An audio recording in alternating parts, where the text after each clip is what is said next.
Fala, gente boa do Clube de Leitura do Gabo, aqui é o Diego com mais um vídeo e hoje eu trago a última obra que nós lemos no ano de 2024, né, que foi objeto do último debate no encontro que realizamos, que foi A Insustentável Leveza do Ser, de Milan Kundera.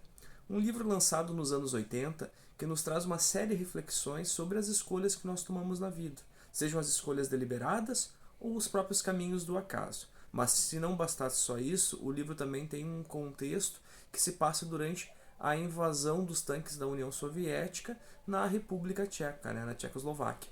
Então é um livro muitíssimo interessante. Nós vamos ao longo dele, né? Eu trago essa imagem aqui na internet, é bom dizer isso, porque eu li a versão do Kindle, né? Eu adquiri no Kindle, acho que por 26, 27 reais, não me lembro o valor exato. E como aqui a capinha é preta e branca, eu resolvi pegar uma imagem ao acaso da internet, que melhor contextualiza. O livro tem por volta de 320, 325 páginas e uma tradução bem interessante e agradável. Bom, mas Diego, do que se trata essa obra? Ela nos apresenta 4 personagens: o Thomas, a Teresa, a Sabina, não sei como é a pronúncia correta, e o Franz. Nós vamos vivenciar um trecho da vida de cada um deles, provavelmente do início até o fim, tentando entender as escolhas que cada um teve ao longo da sua vida e as implicações. E mesmo as chamadas não escolhas, né? Quando tu optou por não escolher e deixou a vida continuar e tomar o rumo que ela estava caminhando. Qual é o peso disso ao longo de uma vida? E foi muito interessante que ao longo do debate houve uma dualidade em relação ao sentimento dos personagens, em relação a quem seria o vilão da história. Engraçado que uma colega nossa nos afirmou que a primeira vez que ela leu a obra, uns anos atrás, o vilão para ela era o Thomas, pelas escolhas, pelas traições, pela forma de levar a vida. Só que lendo dessa vez, ela acabou não tendo mais ele como um vilão, e sim entendendo que o Thomas era um produto, era um indivíduo que formou-se num contexto e num momento histórico distinto e que praticava sua concepção de vida na sua própria existência. E que muitas vezes, talvez a aceitação da traição que acontecia por conta da Teresa e a dor, estava muito mais ligada a uma incapacidade da Teresa por uma criação, por uma formação e por um contexto social, né, de lidar com alguns aspectos da vida, do que propriamente com as escolhas do Thomas. Porque posso estar equivocado, mas ao longo da obra me parece que deliberadamente o Thomas toma as decisões que levam às traições e exclui a Teresa. E talvez até por uma perspectiva distinta, me parece que se Teresa em algum momento tivesse optado por abrir uma relação e ter outras relações, talvez o Thomas aceitasse. Não é uma coisa que fica muito clara, mas podemos auferir a partir de algumas perspectivas que nos é indicada, né? Inclusive Teresa acaba tendo uma relação com outro rapaz lá em um determinado momento.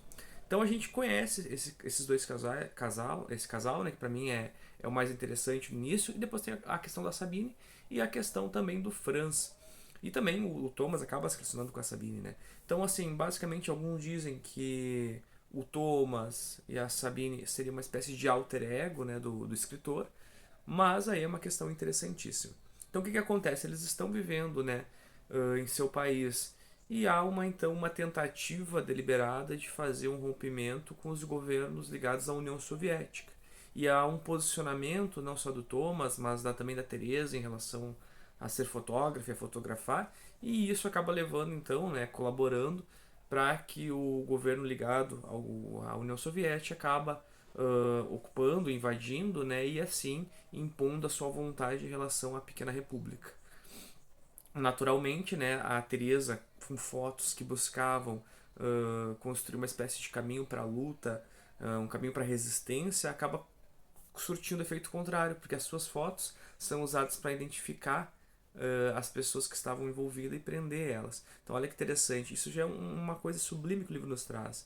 Às vezes uma ação deliberada nossa, buscando um objetivo, leva a outro. Por quê? Porque ela tirava as fotos como uma forma de resistência. E ela tirava foto dos tanques na rua. E ela tirava foto dos soldados agredindo a população.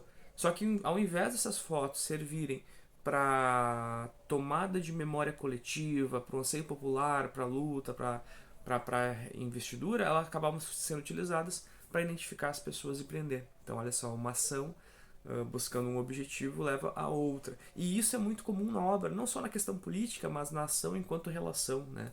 Ou seja, se envolver com a pessoa para X coisa que leva a Y coisa. Isso é muito comum, né? Eu acho que o essencial de toda obra é as escolhas. As escolhas que tomamos na vida e o quanto ela nos afeta. Porque nós temos o Thomas, então, que é um personagem que ele é médico, ele tem um bom emprego, e em um determinado momento ele faz um texto, né, fazendo uma crítica aos membros do Partido Comunista do seu país em relação a uma política subserviente à União Soviética e a tudo que acontecia. E ele é obrigado a se retratar, senão ele vai perder o cargo. Ele opta pela não retratação. E a partir disso ele não pode mais exercer medicina. Então, ou seja, a escolha dele, do posicionamento político e de manter suas convicções naquele momento, né, levam então à perda do espaço que ele então antes exercia. Ele tem que se recolocar no mercado de trabalho em empregos muito mais simples. E isso é legal e interessante na perspectiva que lá no finalzinho da obra, até o trecho que eu selecionei para vocês, então quem não quer spoiler agora dá uma pulada no vídeo e volta daqui uns 20, 30 segundos, tem essa conversa entre o Thomas e a Teresa dançando. Teresa disse: Thomas, você notou que me sinto feliz? Olha só, daí começa mais na seguinte parte. Eles vão dançar. Eles iam e vinham improvisando passos de dança ao som do piano e do violino. Teresa colocou a cabeça no ombro dele, como no avião que o transportava através da neblina. Sentia agora a mesma felicidade estranha, a mesma tristeza estranha de então. Essa tristeza significava: estamos na última parada. Essa felicidade significava: estamos juntos. A tristeza era a forma e a felicidade o conteúdo. A felicidade preenchia o espaço da tristeza. Voltaram para a mesa. Ela dançou mais 2 vezes com o presidente e uma vez com o rapaz que já estava tão bêbado quando caiu na pista. Depois os 4 subiram para o quarto. Thomas girou a chave na fechadura e acendeu a luz. Ela viu 2 camas, uma junto à outra, e perto, uma delas, uma mesa de cabeceira com um abajur. Uma borboleta grande, assustada com a luz, fugiu do abajur e ficou alvoaçando lá no quarto. Então, ou seja, né, aqui a gente dá para ver um pouco da forma de narrativa. Mas ali ao longo da dança, a Teresa vai questionar o Thomas se ele não estava triste, porque em um dado momento, né, eles tinham fugido para a Suíça, estavam trabalhando, vivendo lá, só que a Teresa não consegue ficar lá, ela volta para o país e o Thomas volta atrás dela. E daí leva toda aquela vida, né, vai passar os anos, ele vai ter que trabalhar com muitas outras coisas que não a sua formação em medicina. E no final ela pergunta para ele: mas Thomas, eu queria te pedir desculpa porque eu acho que tu vir atrás de mim, as tuas escolhas por ficar comigo implicaram na perda de todo o resto, né?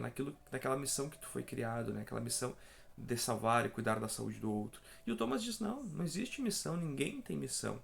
E Teresa, não sei se tu percebeu, mas eu sou feliz aqui. Eu gosto da vida que eu escolhi. As minhas escolhas, ainda que implicassem, né, numa perda econômica, me levam a uma felicidade em outros aspectos. Então daí vem muito nessa dicotomia de que não existe felicidade determinada, não existe um caminho determinado. Que na verdade cada um faz as suas escolhas e vive diante delas. E morre por elas. Mas são as suas escolhas, não é uma missão determinada. Então nós temos Thomas, esse personagem complexo, que tem muitas relações com outras mulheres e que faz suas escolhas, mas ao fim e ao cabo termina a vida com a Teresa. E termina a vida, ainda que com suas limitações, me parecendo sendo feliz com ela. Temos a Teresa, que vem de uma história familiar complexa, difícil, de uma série de dramas, que também faz as suas escolhas e aparentemente, boas ou ruins, termina a vida feliz com elas.